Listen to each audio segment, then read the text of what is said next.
Hello students, empirical institute के इस simplification test series में यह है टेस्ट नंबर 21 के पार्ट 1 का एक्सप्लेनेशन। यदि अभी तक आपने यह टेस्ट नहीं दिया है तो डिस्क्रिप्शन बॉक्स में दी गई पीडीएफ लिंक पे क्लिक करके सबसे पहले टेस्ट दे दीजिए। चलिए इस वीडियो की शुरुआत करते हैं। पहला क्वेश्चन है, यदि a बराबर करणी में 5 धन 1 बटा करणी में 5 ऋण 1 है तथा b बराबर करणी में 5 ऋण 1 बटा करणी में 5 धन 1 है तो a square plus A B plus B square बटा में A square minus A B plus B square का मान ज्ञात करना है। देखिए इस टेस्ट में मैंने कुछ स्पेसिफिक क्वेश्चन लिए हैं जो कि थोड़े लेंथी हैं लेकिन एग्जाम पॉइंट ऑफ व्यू से बहुत महत्वपूर्ण है, क्योंकि ये हमारा 21वां टेस्ट है, इसीलिए मैं ये थोड़ा लेवल बढ़ा रहा हूँ। आप डिस्क्रिप्शन बॉक्स में कमेंट करके जरूर बताइएगा कि किस प्रकार के ये क्वेश्चन आपको लगे हैं और क्या भविष्य में आप ऐसे ही क्वेश्चन देखना चाहते हैं। आगे बढ़ते हैं और क्वेश्चन करते हैं। देखिए यहाँ पर आपको कहा गया है ए और बी का यहाँ पर आपको मान दे के रखा हुआ है। तो सबसे पहले यहाँ पर मैं इस पर्टिकुलर क्वेश्चन को सॉल्व करने के लिए एक स्ट्रेटेजी लेता हूँ। सबसे पहले मैं यहाँ पर दो फॉर्मूले आपको लिखवा रहा हूँ जिनकी हमें आगे मदद लगेगी। वो है a प्लस बी का whole square is equals to a का स्क्वायर प्लस b का स्क्वायर प्लस 2ab, और दूसरा फार्मूला है a माइनस बी का whole square is equals to a का स्क्वायर प्लस b का स्क्वायर माइनस 2ab। अब देखिए इन दोनों फार्मूलों की मदद से हम ये क्वेश्चन करेंगे। सबसे पहले हम a और b का सम यानी योग निकाल लेते हैं। तो यहाँ पर आ जाएगा a प्लस बी, इन दोनों ही राशियों को आप जोड़ेंगे तो यहाँ पर आ जाएगा करणी में 5 धन 1 बटा में करणी में 5 ऋण 1, और ये प्लस कर देंगे करणी में 5 ऋण 1 और बटे में करणी में 5 धन 1। अब मैं यहाँ पर आपको सिर्फ तरीका बताऊंगा। आगे बढ़ते हैं। यहाँ पर इनका एलसीएम ले लेंगे तो नीचे की तरफ हमें एक फार्मूला लग रहा है, यहाँ पर दिख रहा है, जो कि है a माइनस बी और a प्लस में b, जो कि होता है करणी में 5 a का स्क्वायर माइनस 1 का स्क्वायर यानी a square minus b square. ऊपर की तरफ हम देख सकते हैं कि यहाँ पर जब हम एलसीएम लेंगे तो ये करणी 5 धन 1 इस करणी 5 धन 1 से गुणा हो जाएगा। तो यहाँ पर आ जाएगा करणी 5 धन 1 और ये पूरे का वर्ग प्लस में ये करणी 5 ऋण 1 इस करणी 5 ऋण 1 से पूरी तरीके से गुणा होगा तो ये होगा करणी 5 ऋण 1 और ये पूरे का वर्ग। अब देखिए ऊपर की तरफ हम फार्मूला लगाएंगे a प्लस बी का होल स्क्वायर और a माइनस बी का होल स्क्वायर। तो जब मैं इस पर फार्मूला लगाऊंगा तो ये मैं आपको तेज़ी से करके बता देता हूँ। a का स्क्वायर यानी करणी 5 का स्क्वायर हो जाएगा 5 धन 1, क्योंकि 1 का वर्ग 1 ही होता है, धन में 2 करणी में 5। आप बेसिक तरीके से आराम से कर सकते हैं।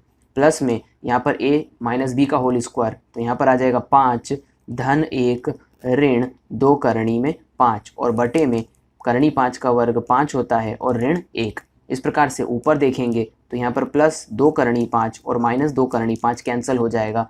ऊपर की तरफ होगा 5 और 1 6, 5 और 1 6, 6 और 6 12 और बटा में नीचे हो जाएगा 4। इस प्रकार से इसका मान होगा 3। तो यहाँ पर हमने a प्लस बी बराबर 3 जो है ये इसका मान निकाल लिया है। अब हम दोनों ही चीज़ों को माइनस करेंगे तो यहाँ पर a माइनस बी यहाँ पर होगा, मैं इन दोनों ही राशियों को माइनस करूँगा तो करणी में 5 धन 1 और बटे में करणी में 5 ऋण 1 माइनस कर देंगे करणी में 5 ऋण 1 बटे में करणी में 5 धन 1। अब इस प्रकार से इन दोनों को हम पिछली तरीके से ही सॉल्व करेंगे। यहाँ पर फिर हमें फार्मूला लग रहा है a b और a b, तो इस प्रकार से बटे में आ जाएगा करणी 5 का वर्ग और ऋण 1 का वर्ग।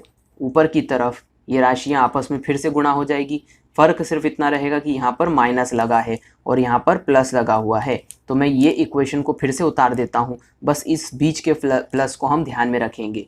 तो यहाँ पर आ जाएगा 5 धन 1 धन 2 करणी में 5 और यहाँ पर ये ऋण का चिन्ह आएगा और ब्रैकेट के अंदर में ये पूरी बची हुई राशि जो यहाँ से यहाँ तक की दी गई है ये मैं लिख रहा हूँ, जो कि हो जाएगा 5 धन 1 ऋण 2 करणी में 5।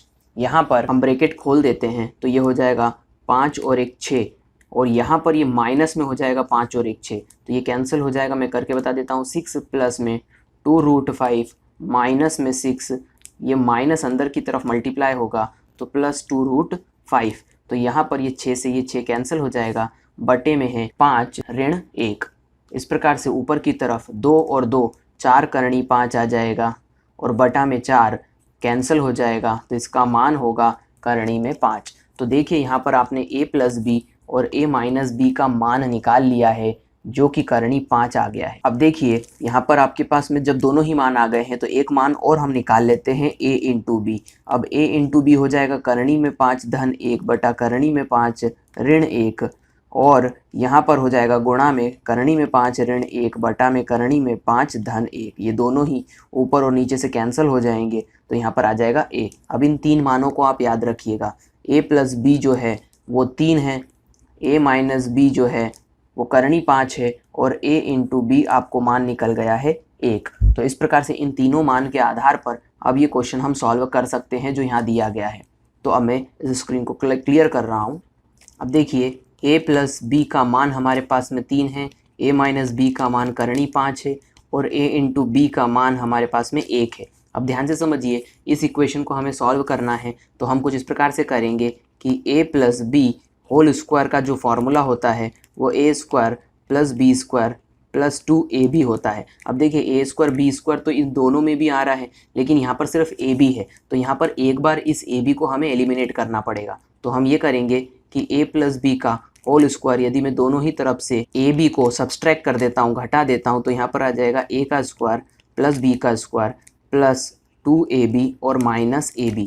अब आप देखिए यहाँ पर हो जाएगा a square b square plus A b. अब देखिए ये वो टर्म है जो ऊपर दी गई है जो हमें यहाँ पर निकालनी है। तो इसका मतलब ये हुआ कि हमें a प्लस बी के होल स्क्वायर माइनस ए बी कर देने पर ये टर्म पता चल जाएगी। तो मैं ऊपर वाली जो टर्म है उसे रिप्लेस कर दे रहा हूँ इस आधार पे, जो कि है a प्लस बी का होल स्क्वायर माइनस ए बी, और डिवाइडेड बाय नीचे की टर्म के लिए हमें क्या करना पड़ेगा, नीचे की टर्म के लिए a minus b whole square का हम जब फॉर्मूला लगाएंगे तो a square plus b minus 2ab ये फॉर्मूला होगा। अब देखिए फिर से वही वाली बात है, a square b square minus A b चाहिए, यहाँ पर माइनस 2ab है, तो वही काम जो हमने पहले किया, a माइनस बी के होल स्क्वायर a b को जोड़ दीजिए, तो यहाँ पर आ जाएगा a square plus B square minus 2ab, और इसमें प्लस a b करेंगे तो एक बार ये कैंसिल हो जाएगा, तो a square b square minus A b रह जाएगा। यही वो टर्म है जो हमें यहाँ पर नीचे दी गई है। तो यहाँ पर इस टर्म को हम इस प्रकार से रिप्लेस कर देते हैं, a माइनस बी का होल स्क्वायर प्लस ए बी। तो यहाँ पर ध्यान से समझिए, यहाँ पर आपके पास सभी मान हैं। a प्लस बी का मान हमने 3 का वर्ग रख दिया, माइनस ए बी 1 है, divided by a minus B करणी में 5 का वर्ग और माइनस में यहाँ पर प्लस में 1। तो यहाँ पर ध्यान से समझिए, 3 का वर्ग तो 9 माइनस 1 हो जाएगा, करणी 5 का वर्ग मतलब 5 ऋण में धन में 1, तो यहाँ पर हो जाएगा 8 बटा में 6। 8 बटा में 6 का मतलब हो जाता है 2 से काटने पर 3 और 2 से काटने पर 4, 4 बटा में 3। अब देखिए 4 बटा में 3 का मतलब यहाँ पर मान तो हमें भिन्न दशमलव में दिया गया है, तो जब हम 4 से 3 को कैंसिल करेंगे तो 1.33 जो होगा इसका सही आंसर होगा, तो जो कि ऑप्शन डी पे दिया गया है। देखिए क्वेश्चन लेंथी था, लेकिन ऑब्वियसली मैंने सभी क्वेश्चंस एग्ज़ाम में आए हुए लिए हैं। ये क्वेश्चंस एसएससी सीजीएल एग्ज़ाम में आ चुका है, तो मैं उम्मीद करता हूँ कि आपको ये समझ में आया होगा, और बार बार प्रैक्टिस करने से ही आप इस चीज़ के ऊपर कमांड कर पाएंगे। आगे बढ़ते हैं, अगला क्वेश्चन करते हैं। अगला क्वेश्चन कुछ इस प्रकार है कि 1 बटा में करणी में 9 ऋण करणी में 8 ऋण 1 बटा करणी में 8 ऋण करणी में 7। इसी प्रकार से ये सीरीज़ चल रही है। यहाँ पर नीचे की तरफ माइनस के चिन्ह दिए गए हैं और बीच में 1 माइनस 1 प्लस 1 माइनस और 1 प्लस दिया गया है। देखिए मैं इसकी सबसे पहली टर्म को सॉल्व कर रहा हूँ और फिर ये क्वेश्चन बड़ा सिंपल हो जाएगा। यहाँ पर 1 बटा करणी में 9 ऋण करणी में 8 है। मैं इसे कुछ इस प्रकार से लिख रहा हूँ कि 1 बटा करणी में 9 ऋण करणी में 8। हर का परिमेयीकरण करने का मैंने पिछले वीडियो में बता दिया है। प्लस चिन्ह के साथ में इसी राशि को ऊपर और नीचे की तरफ जब हम गुणा करेंगे तो नीचे फॉर्मूला लग जाएगा a minus b a plus b का। तो इस प्रकार से ये जो राशि हो जाएगी वो हो जाएगी करणी में 9 धन करणी में 11 और बटा में a स्क्वायर बी स्क्वायर, यानी 9 का करणी 9 का वर्ग माइनस करणी 8 का वर्ग।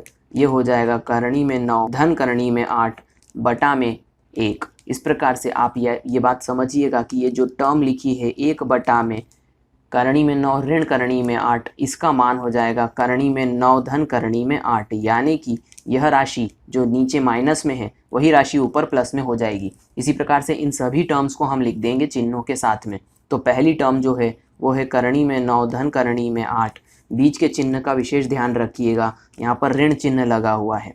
फिर आ जाएगा यहाँ पर करणी में 8 ऋण करणी में 7, जो कि हो जाएगा करणी में 8, ब्रैकेट में लिखिएगा करणी में 8 धन करणी में 7। इसी प्रकार से अगले चिन्ह का ध्यान रखें, प्लस का चिन्ह है, प्लस में ब्रैकेट में आ जाएगा करणी में 7 धन करणी में 6। फिर अगले चिन्ह का ध्यान रखें, माइनस आएगा, माइनस में ब्रैकेट में करणी 6 धन करणी में 5, और इसी प्रकार से प्लस में ब्रैकेट में करणी 5 धन करणी में 4। अब देखिए जब आप ब्रैकेट खोलेंगे तो इक्वेशन हो जाएगी करणी में 9 धन करणी में 8 ऋण करणी में 8 और ऋण करणी में 7।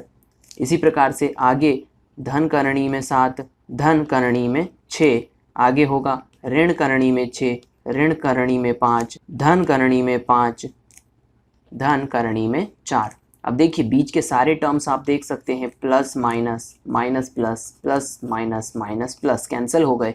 ये हो जाएगा करणी में 9 धन करणी में 4, करणी में 9 यानी 3, करणी में 4 यानी 2, 3 और 2 5। इसका सही आंसर होगा ऑप्शन सी 5। मैं उम्मीद करता हूँ आपको समझ में आ गया होगा। आगे बढ़ते हैं, अगला क्वेश्चन करते हैं। अगला क्वेश्चन भी बड़ा ही दिलचस्प है।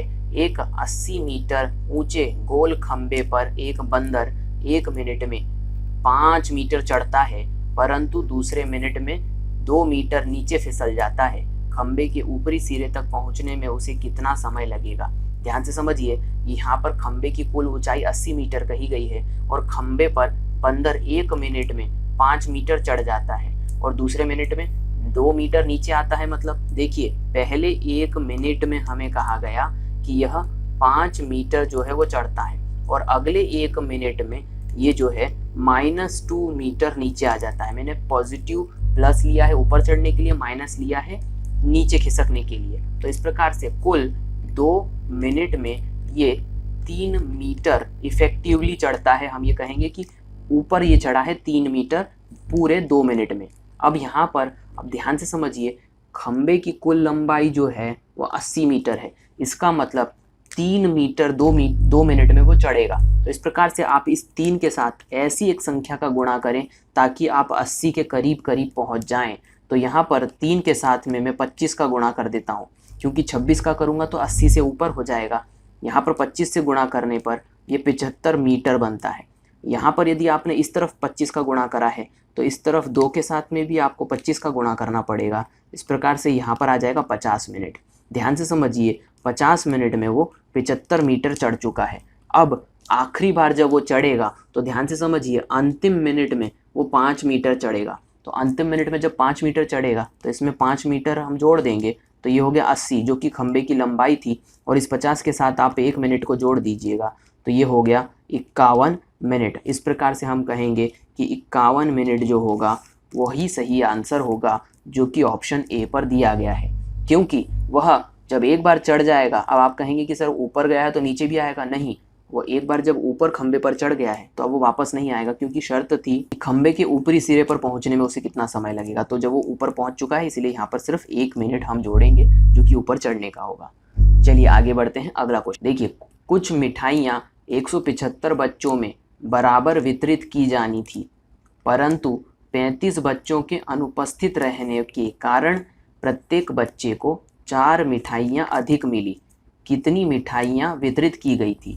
तो यहाँ पर कहा गया है कि पहले बच्चों की संख्या 175 थी, बाद में 35 बच्चे नहीं आए, जिसकी वजह से उन मिठाइयों में प्रत्येक बच्चे को 4 मिठाइयाँ अधिक मिली।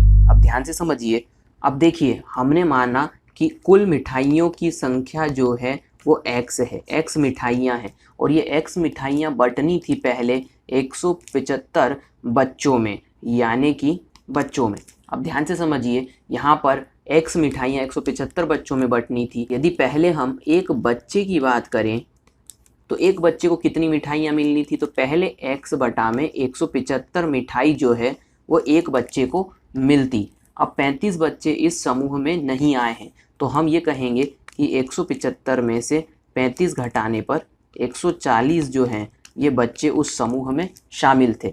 अब जो मिठाइयाँ थी वह तो x ही रहेंगी, यानी अभी भी जो मिठाइयाँ बटेंगी वो x ही मिठाई बटेगी। यानी कि अब जो बच्चों को मिलने वाली मिठाइयाँ होगी वह x बटा में 140 मिठाई होगी, यानी कि एक बच्चे को अब x बटा 140 मिठाइयाँ मिलेगी। अब इस बात को ध्यान से समझिए, 4 अधिक मिल रही है, यानी कि पहली स्थिति में यहाँ पर और दूसरी स्थिति में यहाँ पर एक ही बच्चे को पहले x बटा 75 मिठाइयाँ मिलती थी, अब एक ही बच्चे को x बटा 140। ये दोनों ही इक्वेशन बराबर नहीं हो सकती, क्योंकि पहले जो है बच्चों की संख्या ज़्यादा थी, अब बच्चों की संख्या कम है। इसीलिए ये जो 4 मिठाई रहेगी यही एक बच्चे को मिलने वाली मिठाइयों का अंतर होगा। इसका मतलब कि हम ये कह सकते हैं कि x बटा में 140 माइनस x बटा में 175 बराबर में 4 होगा। अब इसे समझ लीजिए, यहाँ पर बाद में एक बच्चे को जो मिठाई मिली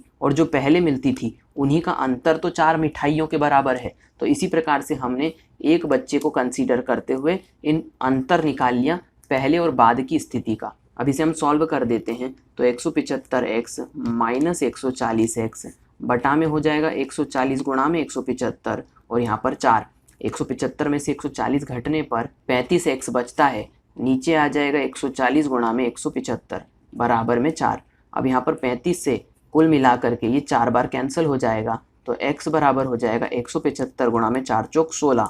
16 से गुणा कर दीजिए, 16 पंजे 80, हासिल का 8, 16 सत्ते 112 और 8 0, हासिल का आ गया 12, 16 एकम 16 और 12 28, यानी कि कुल मिला करके 2800 मिठाइयाँ थी, जो कि ऑप्शन डी है। ये एग्जाम में आया हुआ क्वेश्चन है, इसीलिए मैंने यहाँ पर डी ऑप्शन नन ही रखा है, क्योंकि ऐसा का ऐसा ही क्वेश्चन एग्जाम में आया था। तो यहाँ पर हम ये कहेंगे कि इसका आंसर होगा 2800 मिठाई, जो कि नन ऑप्शन है। तो मैं उम्मीद करता हूँ आपको समझ में आया होगा। आगे बढ़ते हैं, अगला क्वेश्चन करते हैं। अंतिम प्रश्न है, एक परीक्षा में किसी विद्यार्थी को प्रत्येक सही उत्तर के लिए 5 अंक मिलते हैं, प्रत्येक गलत उत्तर के लिए 2 अंक काट लिए जाते हैं। यदि वह 140 प्रश्नों का उत्तर देता है तो 350 अंक प्राप्त करने के लिए उसने कितने सही प्रश्नों का उत्तर दिया होगा।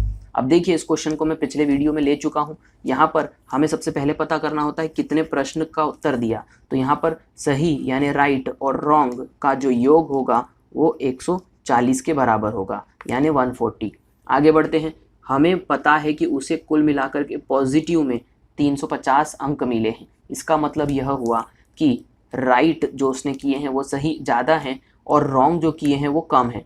इसका अंतर जो होगा वो 350 होगा। अब अंतर किस प्रकार से मिलेगा, जब भी वो एक राइट क्वेश्चन लगाता है तो उसको 5 अंक मिलते हैं। तो इस प्रकार से कुल सही जवाबों की संख्या जो हो जाएगी अंकों के आधार पे वो हो जाएगी 5R।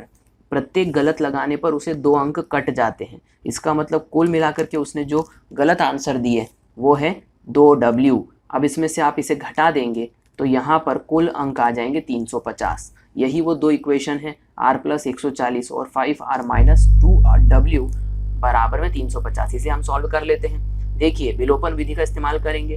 हमें चाहिए कि उसने कितने प्रश्नों का सही उत्तर दिया, यानी हमें R की वैल्यू चाहिए।